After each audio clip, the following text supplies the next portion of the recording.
Hello dear students. मेरा नाम अनिल कुमार श्रीवास्तव है।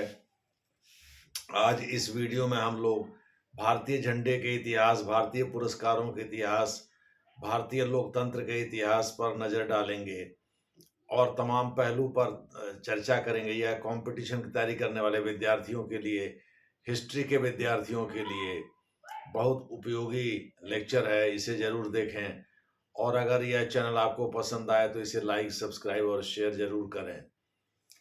मैं आपको यह बताना चाहता हूँ भारतीय झंडे का इतिहास 7 अगस्त 1906 को शुरू होता है। इसी समय यानी 1906 में ही कलकत्ता में दादा भाई नौरोजी की अध्यक्षता में कांग्रेस का एक अधिवेशन संपन्न हुआ, जिसमें स्वराज की मांग की गई।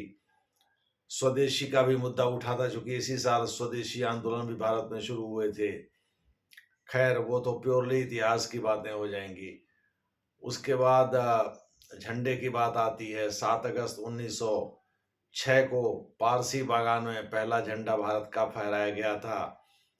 उस समय लाल, पीला और हरे रंग की 3 पट्टियां, हॉरिजॉन्टल क्षैतिज पट्टियां होती थीं, लेकिन इसे जल्दी ही एबेंडन कर दिया गया, यानी छोड़ दिया गया। फिर 1907 में भीकाजी कामा, जो कि पहली भारतीय महिला राष्ट्रवादी थी, वो रिवोल्यूशनरी थी, एक क्रांतिकारी थी, उनको यहाँ से हटा दिया गया था। अंग्रेजों ने एग्जाइल कर दिया था, वनवास दे दिया था। तो उन्होंने पेरिस में जो भारतीय झंडा फहराया, उसमें सप्तर्षि यानी 7 जो तारे दिखते हैं आसमान में, उन पर सप्तर्षि के तारे, मतलब स्टार मार्क बने हुए थे उस झंडे पर, और उसे फहराया था भीकाजी कामा ने। फिर 1917, 1927, 1931 में झंडे फहराए गए। आप सभी लोगों को पता है कि 1915 में महात्मा गांधी 9 जनवरी को साउथ अफ्रीका से अपना अभियान खत्म करके भारत आ गए थे। उनके आगमन के उपलक्ष्य में ही प्रवासी भारतीय दिवस मनाया जाता है, यानी 9 जनवरी को, जैसे अभी उड़ीसा के भुवनेश्वर में यह संपन्न हुआ था इस साल प्रवासी भारतीय दिवस। खैर, तो अंततः 22 जुलाई 1947 को पिंगली वेंकैया ने जो झंडा डिजाइन किया था, जो आज की डेट में भी है, जिसमें 3 रंग हैं, हरा, केसरिया और सफेद, जिसमें केसरिया समर्पण का, हरा रंग समृद्धि का और सफेद रंग शांति और अहिंसा का द्योतक हैं, वो उस झंडे में हैं। साथ ही बीच में अशोक चक्र की 24 तीलियां हैं, जो धम्म चक्र प्रवर्तन होने के साथ, यानी ये शांति और समृद्धि बताने के साथ साथ निरंतरता को भी बताती हैं। दूसरे शब्दों में प्रगति और निरंतरता के बीच भी तालमेल इसमें लगाया गया है, बैठाया गया है। और अशोक का यह चक्र जो है, यह बहादुरी का भी प्रतीक है, यानी शौर्य का भी प्रतीक है। इसे भी रखा गया है भारतीय झंडे में। मोटे तौर पर आप कह सकते हैं भारतीय झंडे का इतिहास जो है, भले 1906 से शुरू होता है, लेकिन अंततः 22 जुलाई 1947 को आके क्रिस्टलाइज हुआ, जिसे कांग्रेस ने कॉन्स्टिट्यूएंट असेंबली में भी अपनाया और एक फ्लैग कोड बनाया। 26 जनवरी 1950 के बाद जब भारतीय गणतंत्र हो गया, तो उसके बाद से लगातार ये झंडा प्रयोग में लाया जाने लगा, जो आज भी चल रहा है। अब हम आपको पुरस्कारों के बारे में बता देते हैं। दरअसल अंग्रेजों ने विक्टोरिया क्रॉस नाम से एक मेडल शुरू किया था। वैसे मेडल या पुरस्कार देने की परंपरा बहुत पुरानी है। ये एंशियंट ग्रीस और रोम में शुरू हुआ था, यानी यूनान और रोम में शुरू हुआ था। यानी जीवन के किसी क्षेत्र में उपलब्धि हासिल करने वाले व्यक्ति को प्रोत्साहन के तौर पर पुरस्कार देने की परंपरा बहुत पुरानी है, भारत में भी रही है। अब जैसे आप अपने छोटे बच्चे से कहते हैं, चाहे बेटा बेटी हो चाहे भाई बहन हो, कि भाई ऐसा है, तुम high school first division pass कर जाओगे या फलनवा चीज कर जाओगे, तुमको हम घड़ी इनाम में देंगे या बाइसिकल इनाम में देंगे। इसी को ध्यान में रख करके भारतीय पुरस्कारों की शुरुआत हुई। भारत में 2 तरह के पुरस्कार होते हैं, एक युद्ध काल में दिया जाने वाला, एक शांति काल में दिया जाने वाला। युद्ध काल का सबसे बड़ा पुरस्कार परमवीर चक्र है। शांति काल का सबसे बड़ा पुरस्कार अशोक चक्र है। जनरली सेना के लोगों को ही परमवीर चक्र दिया जाता है। एयर फोर्स एक बार इसको प्राप्त कर पाई है, 20 बार यानी कुल 21 बार अभी तक परमवीर चक्र दिए गए हैं, जिसमें 20 बार तो भारतीय थल सेना से जुड़े यानी आर्मी से जुड़े हुए लोग ही इसको प्राप्त कर पाए हैं। इनमें भी 14 लोग काल के गाल में समा गए थे। 21 में से 14 लोगों को पास्थुमसली दिया गया है। केवल 7 लोग जिंदा रहे हैं, जीवित रहते जैसे। इसमें सबसे कम उम्र के कारगिल युद्ध के योद्धा योगेंद्र यादव हैं, जो जिनको 19 वर्ष की उम्र में ही परमवीर चक्र दिया गया था। और पहले कहा जाता है इसकी शुरुआत एक्चुअली 26 जनवरी 1950 को परमवीर चक्र के रूप में हुई, लेकिन उसके पहले भी युद्ध संबंधी या युद्ध काल संबंधी पुरस्कार दिए जाते थे अंग्रेजों के द्वारा। जैसे 1947 में सोमनाथ शर्मा इसको प्राप्त करने वाले पहले भारतीय हैं, उनको 1950 में रिकॉग्नाइज भी किया गया रेट्रोस्पेक्टिव इफेक्ट के साथ, यानी पिछले प्रभाव के साथ, जब परमवीर चक्र दिया गया, यानी मरणोपरांत भी दिया जाता है। 2016 में इसमें एक बदलाव किया गया कि ये पुरस्कार वे लोग भी इस्तेमाल कर सकते हैं जो पुरस्कार प्राप्त करने वाले यानी रेसिपिएंट के नात रिश्तेदार हैं, बशर्ते है कि वो अपने चेस्ट पर राइट साइड में इसको डिस्प्ले करें, इसको दर्शाएं। नरेंद्र मोदी की सरकार ने इसे नात रिश्तेदारों को भी अपनाने का रास्ता साफ कर दिया। दूसरे शब्दों में 2016 से इसकी शुरुआत हुई। शांति काल में अशोक चक्र दिया जाता है। अशोक चक्र उन लोगों को भी दिया जाता है जो एग्जेम्पलरी वेलर डिस्प्ले करते हैं, यानी परमवीरता का उदाहरण प्रस्तुत करते हैं। शांति काल में जैसे नीरजा को दिया गया था, जिन्होंने कनाडा से आ रहे एक विमान जिसको कि खालिस्तानियों ने उड़ा दिया था अटलांटिक के ऊपर शायद या किसी महासागर के ऊपर, उसमें वो अदम्य साहस का उन्होंने परिचय दिया था। और उनको भी अशोक चक्र से नवाजा गया था। इस प्रकार से अशोक चक्र जो सेना में काम करने वाले लोग हैं केवल उनको नहीं दिया जाता है, उनके बाहर भी लोगों को दिया जाता है जो बहादुरी का परिचय देते हैं। यह शांति काल में दिया जाने वाला सबसे बड़ा पुरस्कार है। इससे छोटे पुरस्कार जैसे शौर्य चक्र भी दिया जाता है, कीर्ति चक्र भी दिया जाता है। महावीर चक्र युद्ध काल में दिया जाता, सॉरी कीर्ति चक्र नहीं, शौर्य चक्र दिया जाता है। महावीर चक्र जैसे युद्ध काल में दिया जाता है। इसी प्रकार से सेना मेडल, नौसेना मेडल, वायुसेना मेडल भी युद्ध काल में दिए जाते हैं। कीर्ति चक्र भी युद्ध काल का ही पुरस्कार है जो महावीर चक्र के बाद आता है, यानी परमवीर चक्र, महावीर चक्र, उसके बाद से कीर्ति चक्र, अशोक चक्र के बाद शौर्य चक्र आता है। दूसरे शब्दों में युद्ध काल में दिए जाने वाले पुरस्कार जो होते हैं उनकी एक अलग कैटेगरी होती है। शांति काल में दिए जाने वाले पुरस्कार की अलग कैटेगरी होती है। शांति काल में ये केवल सेना तक कन्फाइंड रहता है, उसके बाहर भी दिया जाता है। अशोक चक्र की शुरुआत 1952 में हुई, लेकिन परमवीर चक्र की शुरुआत तो एक दूसरे रूप में अंग्रेजों ने 1947 में ही शुरू करवा दिया था। लॉर्ड माउंटबेटन उस समय भारत के गवर्नर जनरल थे, राष्ट्राध्यक्ष इसको देता है। उस समय भारत आज़ाद हुआ ही था और ब्रिटिश कॉमनवेल्थ के में शामिल कर दिया था अंग्रेजों ने, जिससे बाद में पंडित नेहरू ने खुद को अलग करके जनरल कॉमनवेल्थ का हिस्सा बना लिया था। खैर वो एक अलग इतिहास है। तो इस प्रकार से विक्टोरिया क्रॉस की तर्ज पर सेना मेडल देने की परंपरा शुरू हुई भारत में 1947 में, लेकिन 1950 से परमवीर चक्र, ये नाम परमवीर जो दिया गया है एक्चुअली 1950 में ही दिया गया था। 1950 में 26 जनवरी 1950 को इसकी शुरुआत कर दी गई। अब आइए हम कुछ अन्य चीज़ों पर भी ध्यान देते हैं, जैसे राजपथ, जो अंग्रेजों के गवर्नेंस को राज कहा जाता था। अंग्रेजों के हम गुलाम रहे हैं, इसी को नरेंद्र मोदी ने अभी हाल में बदल करके कर्तव्य पथ कर दिया है। उसके पहले उसे किसी और नाम से भी जाना जाता था। बाद में राजपथ में 1955 से पैरेड की जो पैरेड होता है, डिस्प्ले किया जाता है, विभिन्न कार सलामी लेती हैं जो राष्ट्रपति हैं और राष्ट्रपति के जो कलीग हैं जो बाहर से आते हैं, जो उनके समकक्ष हैं, काउंटर पार्ट हैं, जो दूसरे देशों से आते हैं, चीफ गेस्ट की भूमिका निभाते हैं, ये दोनों लोग सलामी ले सकते हैं। राष्ट्रपति तो सलामी लेती ही लेती हैं। दूसरे देशों जैसे इस बार प्रबोधो जो इंडोनेशिया के राष्ट्रपति हैं वो आए हुए हैं, तो उनकी एक छोटी टुकड़ी ने भी इसमें सलामी गारद में हिस्सा लिया, तो उन्होंने सलामी दिया उनको।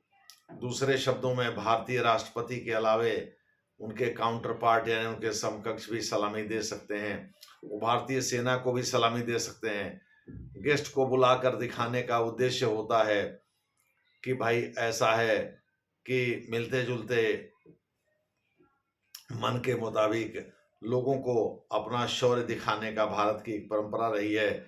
इसी परंपरा का निर्वाह करते हैं। साथ ही बहुत कुछ उनसे सीखने या उनके द्वारा सुझाए गए इम्प्रूवमेंट को ध्यान में रखने या उनसे मत मिलने के उपरांत वो भारत से क्या सीख करके जाते हैं, इन तमाम चीज़ों के मद्देनज़र एक्चुअली ये चीफ गेस्ट की परंपरा शुरू हुई जो आज तक चल रही है।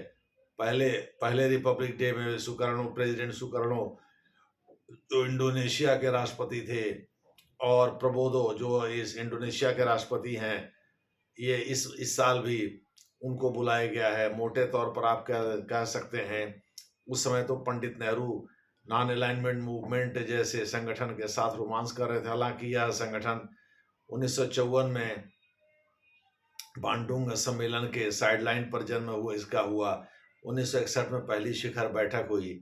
लेकिन मोटे तौर पर उनके दिमाग में, जैसा कि 1952 में कृष्णा मेनन ने बताया, जो कि उनके बहुत ही करीबी थे, अमेरिका में भारत के पहले राजदूत भी हैं, उन्होंने बताया कि पंडित नेहरू के दिमाग में नॉन अलाइनमेंट मूवमेंट जैसे एक संगठन की बात बहुत पहले से चल रही थी।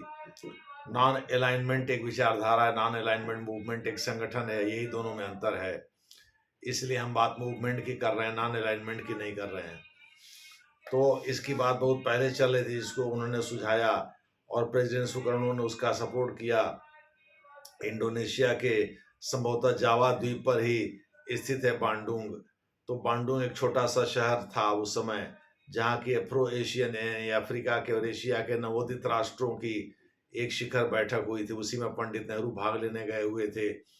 वहीं इसका जन्म हुआ। जोसेफ बीजो टिटो के नेतृत्व में यूगोस्लाविया में पहला सम्मेलन बेलग्रेड में सितंबर 1961 में हुआ। और कहा जाता है कि घाना के पहले इलेक्टेड राष्ट्रपति, घाना रिपब्लिक के क्वामे नक्रुमा और अब्देल गमील नासिर, जो कि इजिप्ट के दूसरे राष्ट्रपति थे, उन्होंने इसका सपोर्ट किया था। तो प्रेसिडेंट सुकर्णो, पंडित जवाहरलाल नेहरू, क्वामे नक्रुमा और जोसेफ बीजो टिटो, ये 4 लोग प्रमुख आर्किटेक्ट थे नॉन अलाइनमेंट मूवमेंट के। तो उस समय इसकी शुरुआत हुई थी।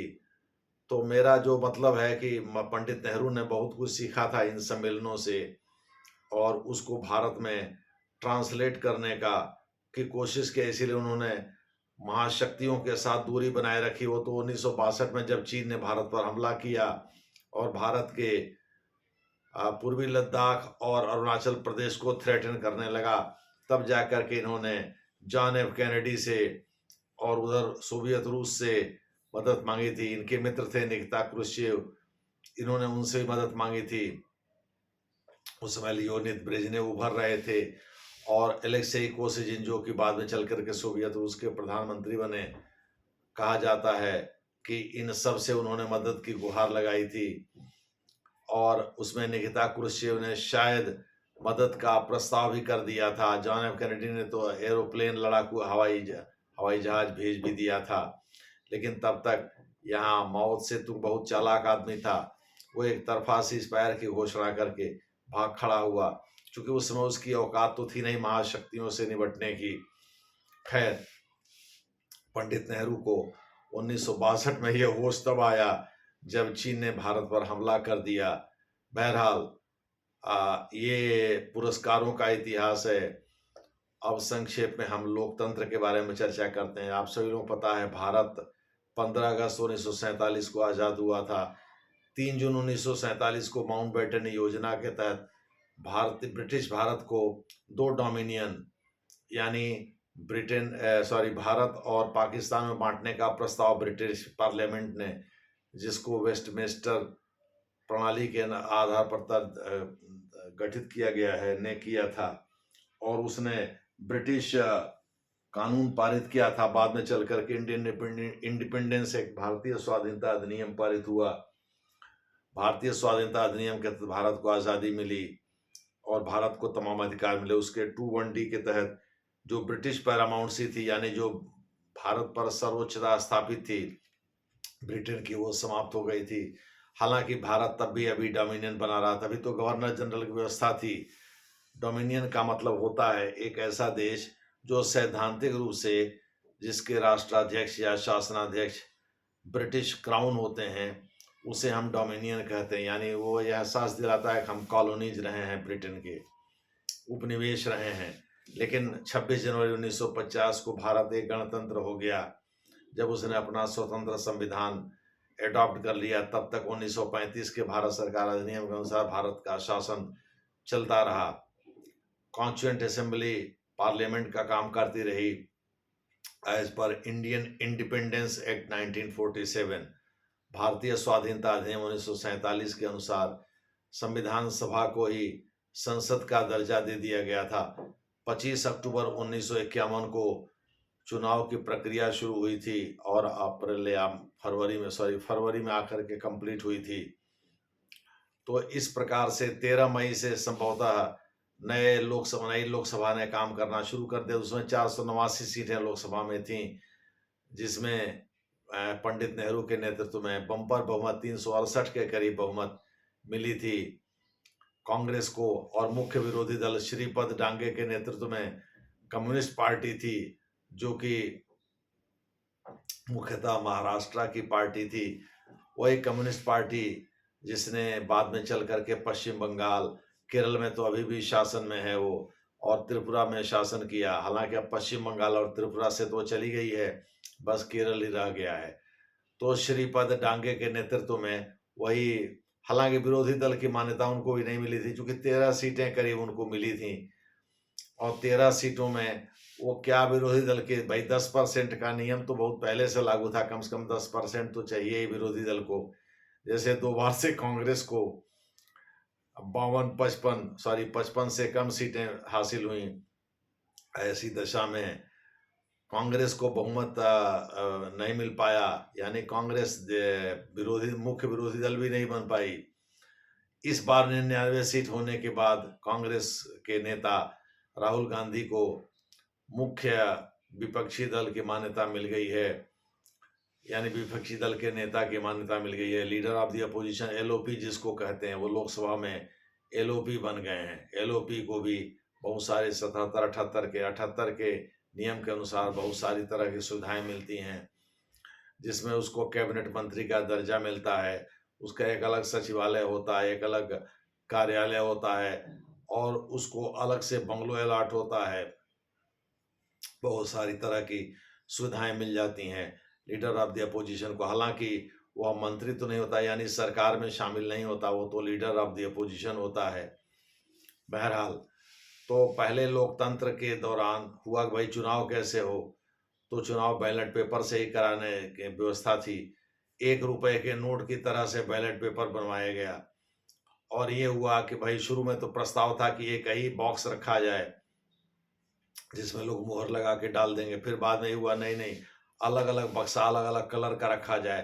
तो जितने कैंडिडेट थे उनके हिसाब से, उनके जो चुनाव चिन्ह थे उनके हिसाब से अलग अलग बॉक्स बनवाएगा उसी कलर का, और उसमें मतदाता अपना मत का प्रयोग करके बैलेट पेपर को डाल दिए थे। इसके आधार पर फिर मतगणना हुई और उसमें कांग्रेस को प्रचंड बहुमत मिली। आज की डेट में TN शेषन ने जो प्रस्ताव किया था 93 के बाद कि भाई पहले तो 1989 में प्रयोग के तौर पर गोवा असेंबली में EVM इलेक्ट्रॉनिक वोटिंग मशीन का प्रयोग किया गया था, लेकिन बाद में TN शेषन ने इसे पूरे देश में लागू करने की वकालत की थी। क्योंकि उनको लगा कि पोल रिगिंग और बूथ कैप्चरिंग के कारण बैलेट पेपर से चुनाव कराना बहुत ही गलत हो रहा है और ये डेमोक्रेसी को सही तरह से रिप्रेजेंट नहीं कर रहा है। तब उन्होंने ईवीएम की वकालत करना शुरू कर दी और मतदाता पहचान पत्र और ईवीएम की वकालत करना शुरू कर दिया था। तो इस प्रकार से पहला चुनाव तो इस तरह से हुआ। उस समय 489 सीटें लोकसभा में थीं और 3000 कुछ सीटें, मैं एग्जैक्ट फिगर तो नहीं बता सकता, विधानसभा की थीं। एक साथ ही चुनाव हुए थे। 1967 तक तो लोकसभा और राज्य विधानसभाओं के चुनाव एक साथ कराए गए थे। 67 के बाद जब श्रीमती इंदिरा गांधी ने कई राज्य सरकारों को बर्खास्त कर दिया और वहां राष्ट्रपति शासन लागू कर दिया और 71 में ही लोकसभा का चुनाव करा दिया, एक साल पहले ही, चूंकि बांग्लादेश बनवाई थी वो ईस्ट पाकिस्तान को। तो इस लोकप्रियता के शिखर पर उन्होंने सोचा कि भाई अब सही समय है, एक साल पहले ही चुनाव करवा दिया। 71 में और भारी बहुमत से चुन करके आ गए, चूंकि उनको बहुत कम मेजॉरिटी मिली थी 1967 में, और उसमें भी राम सुभग सिंह बक्सर के रहने वाले थे। उनके नेतृत्व में कांग्रेस के धड़े के अच्छे खासी संख्या में 50 से अधिक सांसदों ने अपनी अलग पार्टी बना ली थी। उस समय अभी एंटी डिफेक्शन एक्ट तो पारित नहीं हुआ था। तो यही नहीं, हरियाणा में भी गयालाल एक थे, वो दिन में कहीं और किसी और पार्टी में दिखते थे, रात में किसी और पार्टी। उनका उद्देश्य एक ही था, किसी भी तरह से मंत्री बनना। तो 66 में हरियाणा आजाद हो गया था, स्वतंत्र राज्य बन गया था। उसके बाद 67 से ये कहानी शुरू हुई।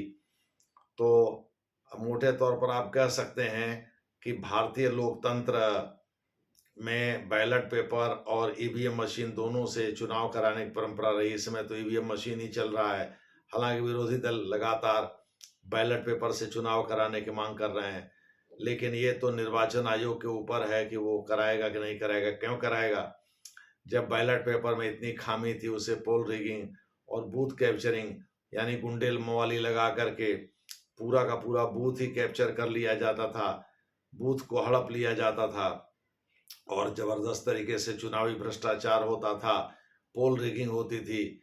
ऐसे में दोबारा उधर लौटने का मतलब है डार्क एज में लौटना, अंधेरे युग में लौटना, जो कि निर्वाचन आयोग नहीं करेगा, चाहे जितनी भी तरह की मांग कर। हाँ, वीवीपैट से मिलान कराने को लेकर के उसने आज की डेट में वीवीपैट भी लगा ही रखा है। वीवीपैट से वो कुछ पर्चियों का मिलान करता है बैलेट पेपर का, कि भाई गलत तरीके से कहीं दबाया किसी पर बटन और किसी और पर, वो भी सुप्रीम कोर्ट के आदेश पर। जैसे विरोधी दलों का आरोप है, भाई हमने बटन तो दबाया था कांग्रेस के हाथ के पंजे का, लेकिन चला गया कमल के फूल पर वोट।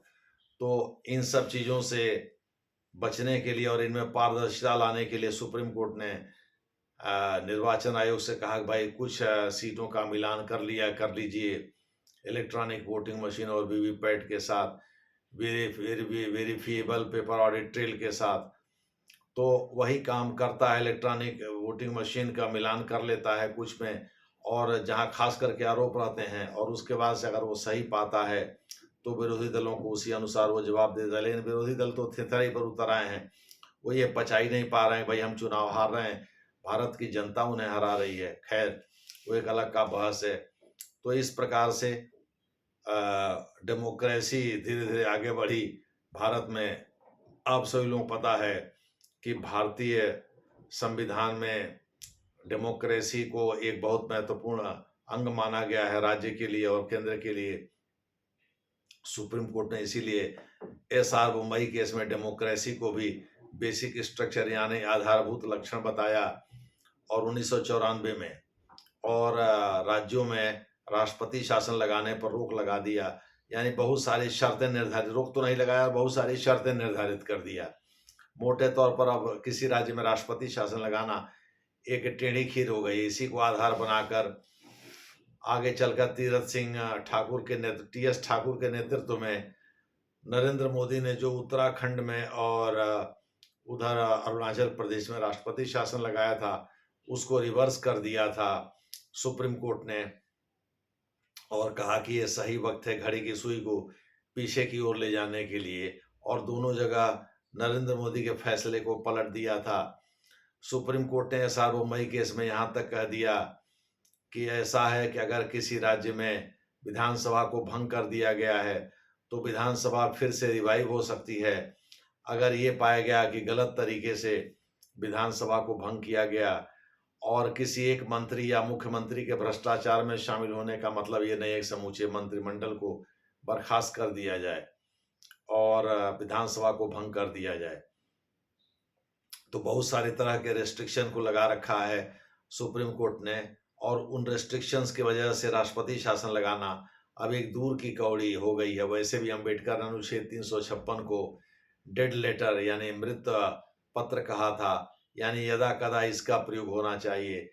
इस प्रकार मैंने आपको बहुत सारी बातें बताई जो भारतीय लोकतंत्र से संबंधित हैं, जो जिसमें से कुछ चीज़ें आप जानते होंगे, कुछ चीज़ें आपको नहीं पता होंगी, तो उनके बारे में भी बताया मैंने आपको। जैसे पुरस्कारों झंडे के बारे में बताया, फिर उसके बाद पुरस्कारों के बारे में बताया, जैसे भारतीय लोकतंत्र के बारे में बताया। अब थोड़ी सी चर्चा हम ब्रिटिश कॉमनवेल्थ और जनरल कॉमनवेल्थ पर करना चाहते हैं। ब्रिटिश कॉमनवेल्थ का मतलब है कि आपके यहाँ आप रिपब्लिक नहीं बना सकते, आपके यहाँ गवर्नर जनरल की व्यवस्था बनी रहेगी, चूंकि सैद्धांतिक रूप से आपकी head of state British crown ही रहेंगी या रहेगा। तो इस प्रकार ब्रिटिश क्राउन यानी ब्रिटिश ताज। लेकिन पंडित नेहरू ने एक लूज कॉमनवेल्थ चुना जिसमें कभी भारत शामिल हो सकता है, कभी उससे अलग हो सकता है। यह 50 प्लस यानी 52 या 54 देशों का एक समूह है, एक संगठन है, जिसकी 2 साल में जनरली एक बार बैठक हो ही जाती है। तो पंडित नेहरू ने इसीलिए ब्रिटिश कॉमनवेल्थ की जगह Commonwealth heads of government meet को चुना, जिसको चोगम कहते हैं। और इसमें कभी भारत शामिल, हालांकि भारत कभी इससे बाहर नहीं हुआ, लेकिन अंदर बाहर होने की प्रक्रिया भी सरल है। पाकिस्तान को इसने जरूर निष्कासित किया था परवेज मुशर्रफ के समय में, तो कई बार दूसरे देशों को निष्कासित किया गया, उसको रखा गया, लेकिन भारत के साथ कभी ऐसा नहीं हुआ। भारत ने लोकतंत्र के साथ कभी इस तरह का खिलवाड़ नहीं किया है। ये दूसरी बात है कि रूलिंग पार्टी पर विरोधी दल तरह तरह के आरोप लगाते रहते हैं, लेकिन उन आरोपों को साबित करने के लिए उनके पास कोई एविडेंस नहीं होता। इसलिए हाई कोर्ट और सुप्रीम कोर्ट में उनको मुंह की खानी पड़ती है। देखना है आगे क्या होता है। धन्यवाद।